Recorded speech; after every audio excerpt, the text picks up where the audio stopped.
The Senate Homeland Security and Governmental Affairs Committee has a long and a very proud history of conducting serious oversight on behalf of the American people.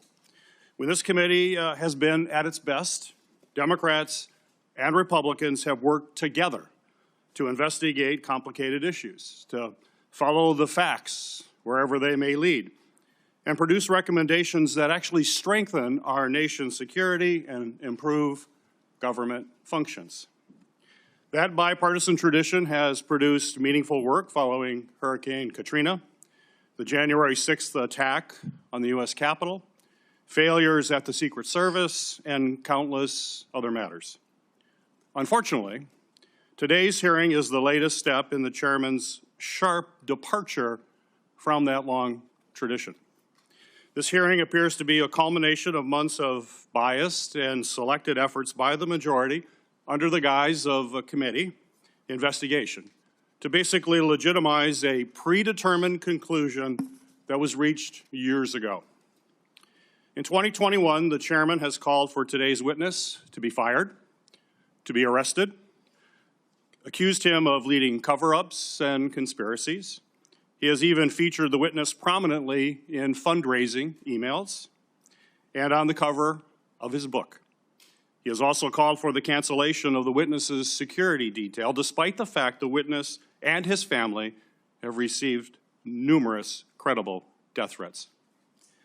When I served as chairman, Senator Paul and I launched a bipartisan biosecurity investigation that included oversight of risky research and the origins of COVID-19, because we agreed that the committee's work would be stronger if we did it in a bipartisan manner and just followed the facts. That was and continues to be an area of legitimate and certainly needed oversight. As chairman, Senator Paul has taken the opposite approach.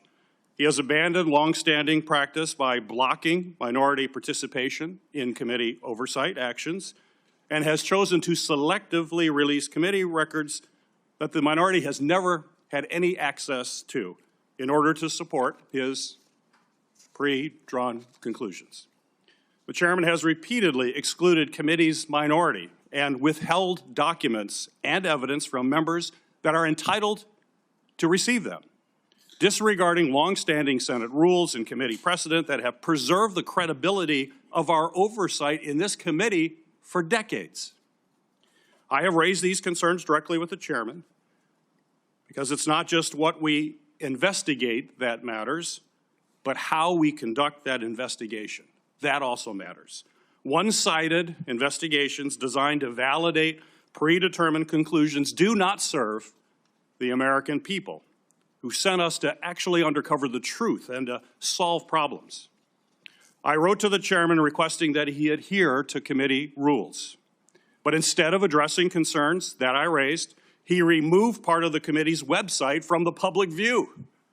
This move not only prevented the public from being able to view those lists of concerns, it adds serious questions about the desire for transparency and legitimate oversight of this matter. But what makes today's hearing particularly disappointing is not simply the chairman's actions, but what we could be using this committee's true and time oversight responsibilities to accomplish. This committee has not held its annual threats hearing at all in this Congress. We have not held a budget hearing for the Department of Homeland Security. There are important hearings that we would have the opportunity to discuss as to how to strengthen our Homeland Security across the board. No hearings on those topics. Instead of focusing on the national security challenges that we are facing in our country right now, today's hearing looks backwards, revisiting questions this committee has already examined, including through bipartisan work that Senator Paul and I conducted together when I served as chairman of this committee. But rather than building on that work to strengthen our preparedness against future disasters, we are instead relitigating the past.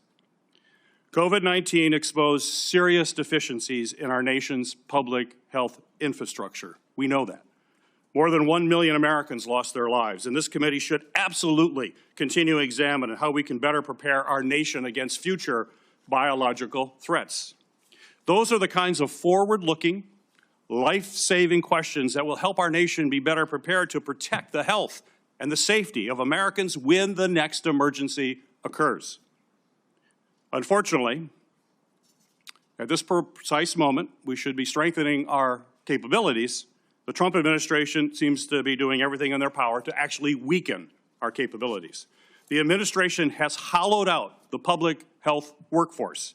They have fired, pushed out, and cut funding for public health personnel, shrinking the CDC workforce by a quarter. Thousands of experienced scientists have left government service, and with them has gone critical institutional knowledge that cannot be easily replaced, certainly not quickly replaced. The administration, thanks to political operatives like Russell Vought, has slashed or illegally withheld funding for life-saving medicines and cutting-edge technologies that let us rapidly develop them during an emergency.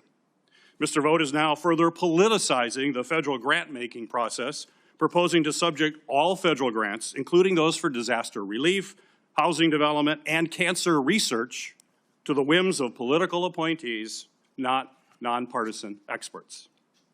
All of this has left the American people more vulnerable to infectious disease threats, and we are already tragically seeing the consequences. Staffing and funding cuts have slowed the federal, state, and local response to ongoing outbreak of a foodborne parasite, which has sickened thousands in my home state of Michigan, as well as across the country. At the same time, the administration cuts to global health programs and international partnerships have greatly reduced our ability to contain dangerous diseases like Ebola before they spread to our shores.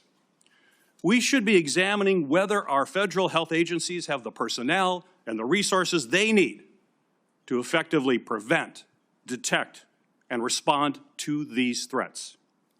We should be asking how to strengthen our biodefense efforts to deter our adversaries and prevent biological attacks against our country, and how our government can better coordinate and communicate during public health emergencies. These are the kinds of forward-looking matters that are worthy of this committee's time. Instead, we are here continuing the chairman's year-long focus on one individual. History tells us, unfortunately, another pandemic is all but inevitable. The question is whether Congress and this committee will work to better prepare our country for it, or continue looking backward while our public health infrastructure crumbles around us. That is the hearing that we should be having today. Unfortunately, I fear the intent of this hearing is only meant to further a purely partisan agenda and it will not make Americans safer. Thank you, Mr. Chairman.